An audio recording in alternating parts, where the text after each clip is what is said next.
Morning children.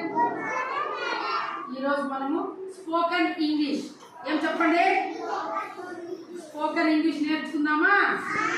ఈరోజు actions అంటే క్రియలు, యాక్షన్స్ అంటే వెరీ గుడ్. అందరూ ఏనండి, క్లైంబింగ్ అంటే ఎక్కడం చెప్పండి,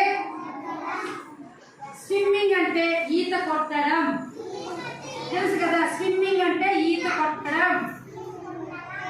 క్రాలింగ్ అంటే పాకడం. తర్వాత వచ్చి యార్నింగ్ అంటే ఆవలించేది, ఆవలిస్తూ ఉంటారు కదా మీరు, ఏం ఆవలిస్తూ ఉండడం అంటే దాన్ని ఏమంటాం మనము, యార్నింగ్. ఆవలింత, యార్నింగ్ అంటే ఆవలించడం. ఎక్సర్సైజ్ అంటే వ్యాయామం, ఎక్సర్సైజింగ్ అంటే వ్యాయామం చేయడం.